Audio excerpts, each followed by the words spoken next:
Hi, my name is Shayna Fannin and I'm an interior designer. I've been an interior designer for about 14 years.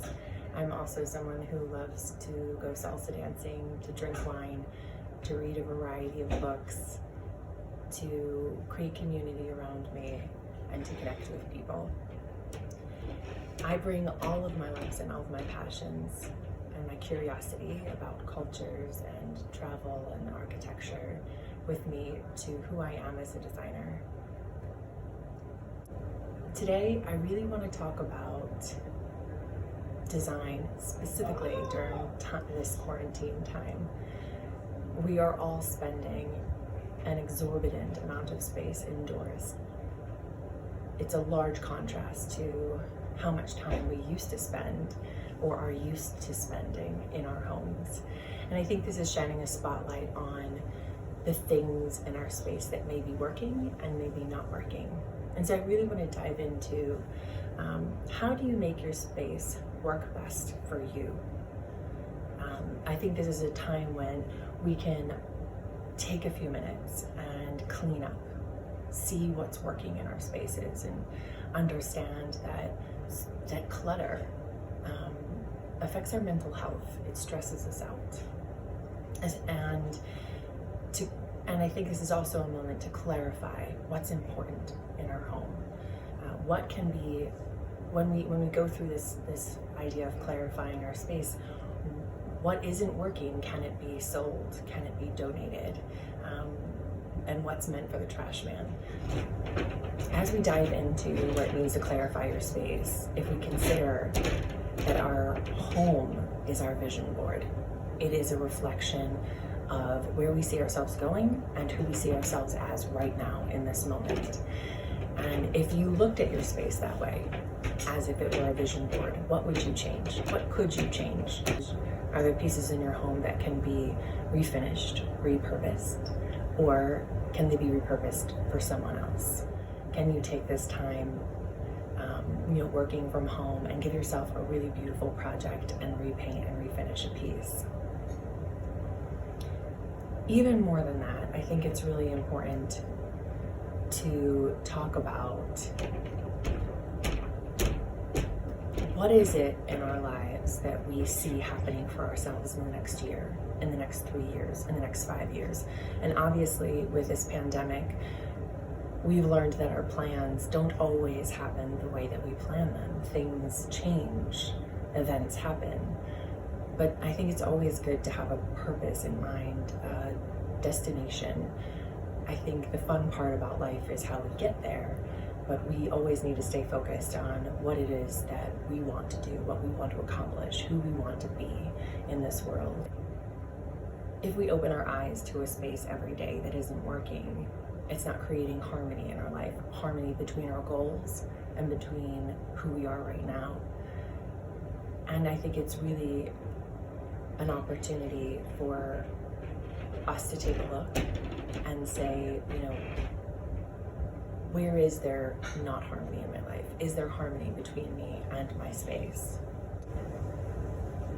How to make the most of a small space. So I think when we're talking about creating harmony in our space, or harmonizing our space or our home, our apartment, we have to consider the size. And most city living, you're not living in a massive, spacious, expansive apartment. If you are, that's wonderful, and that gives you so much to play with and to work with. But for most of us, city living means downsizing. It means figuring out what pieces work and don't work. But I think a bigger part of that is, how do we make the most of that small space? If we have a lot of pieces that are large or are solid straight to the ground, it can give us a feeling that the space is small, because visually we can't see a lot of open floor space. And open floor space makes us feel like a room is more open when we can see more of the floor. It's just like a little simple visual trick. So I'm specifically showing this photo because this is a rather small dining room, but we can see clear almost to the windows underneath that table. the legs on the chairs are nice and tall, the legs on the table are nice and tall, and it's nice and bright. We're taking full advantage of the sunlight because nothing is blocking the sun from coming straight through and past that table, or not nothing, but not too much. We're seeing plenty of sunlight coming streaming past that table. And this visually makes us feel like it is more open, but it makes us feel like the space is larger, which is really important. I know that there are many ways you get creative and you need storage in the city, but taking advantage of the pieces that you don't use for storage, like dining room tables and chairs or your sofa, and making sure they're on nice tall legs really is an important opportunity for you to get the most of your space and to allow light and air and all the things to pass through.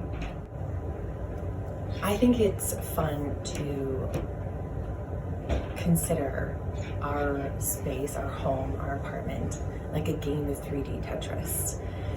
There's not one answer. There's not a right answer to where your furniture is located. There can be a wrong answer, but I don't know that there's specifically one right answer.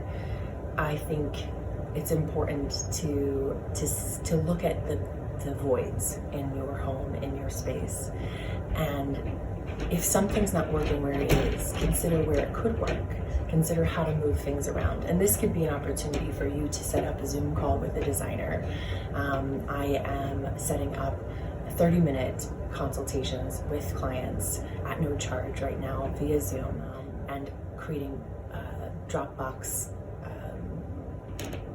files where we're able to comment back and forth and take a look at some photos and see what's working, what's not working, relay out space. It's a really fun and engaging way when we can't be in person. It allows us to look at the space together and talk through it. So that's something that if you're interested and you think this game of Tetris would be better played with a professional, definitely go ahead and reach out. But if you feel confident enough to do it on your own, I think it's really fun to consider what voids are there and what spaces are there. I really love when you walk into a floor plan, when you walk into a space, and this is a floor plan of one of the AVE apartments at the Franklin in Philadelphia, to walk in, and this is a quick sketch I did, but to see just clear floor space. And you could walk through here. You can walk through and past this wall here, and you see that there's nothing obstructing you walking through. You're not bumping into anything. You're not feeling cluttered.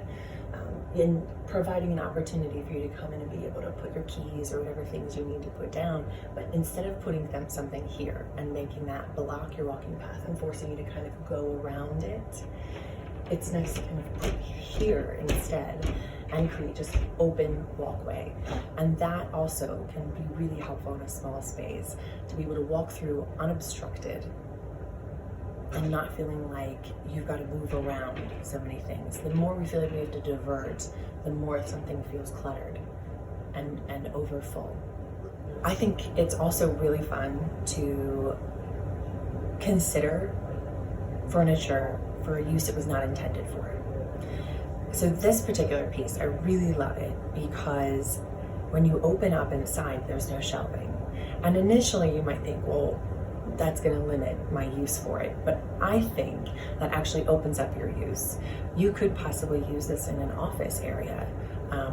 If we go back to this floor plan, I set this little area up as like an office area. But what if we put a piece like this here? And you're able to put baskets that you could slide out. Different pieces, different things that you could put inside that would allow you to use that as something a little bit different. That would almost be able to give you like a feeling like drawers would inside of it, but without a big heavy piece with big heavy drawers. Or you could simply stack things inside. There's all kinds of options, there's all kinds of ways. There's no rule that says you have to use something for what it was created for. If it works for you, if it's beautiful, if it does what you need it to do, or you can get it to do what you need it to do in a fun and interesting way, then I say go for it. This is an absolutely exquisite piece, and I just love these details. And It also is a really eye-catching and beautiful thing, so that you can have this office area. You can hide the things you want to hide and the things that are unattractive that are in an office, but you can still have this really gorgeous focal point. Because when we look back at, so looking back at this floor plan, when you come around and you come in, you catch this view, or you could catch a view of this really beautiful piece if it's really beautiful. Now, it could be functional too if you need it to be, and there are ways to do that in a simple and clean manner. But if you can, a piece like this would allow you the opportunity to hide the things that you don't want people to see, but allow them to see a beautiful piece of furniture instead. Other really fun things are to look at unique and dual purpose pieces. There are pieces that people created with small apartment living already in mind. And this is a piece that was made, I believe, in the 1970s. And it's really cool because when it's closed, you have this piece and you have it on legs, and it's even on casters, so it can be rolled around, and it could be maybe used as a drink cart on top. You could put a tray on there and use it as a drink cart. It's on casters, so we could move it around, and it has this convenient little handle. But when it's open, you have these drawers and these opportunities. Again, maybe you have, some documents that you need to store, but you have other small items that you need to store away for your office, or it could even be like a lingerie cabinet or some other interesting piece. There's any endless number of reasons that you could use or need this piece. And I think it's fun to play with it and see how it could work for you when you find a unique piece, or to look for a unique piece that might work for you and do something really fun and interesting. And be a conversation piece. It really is something that you don't see a piece like this every day in someone's home, and to be able to have that conversation about it, I think is really interesting. And I'm sure a piece like this has lots of history and an interesting story that goes with it. My dog is here, and she desperately wants me to pet her and hang out with her, so forgive me for the interruption. But in wrapping up, I think we're all experiencing this time. None of us have ever been quarantined like this before. The last time there was a pandemic like this, I think it was 1918. And I think it's a unique time where we can take a look at our lives, take a look at what's working for us, and really see if our space is working for us, how we can make it work better for us, and take advantage of all the storage we have, or unique ways of creating storage in our spaces. I would love to stay connected with you. Please follow me on Instagram, like us on Facebook, and if you want to stay connected, please email me and/or visit my website at shanafannondesignco.com. Thank you so much for your time, and I'm looking forward to a time when all of us can just have a glass of wine, relax, and spend a little time outdoors.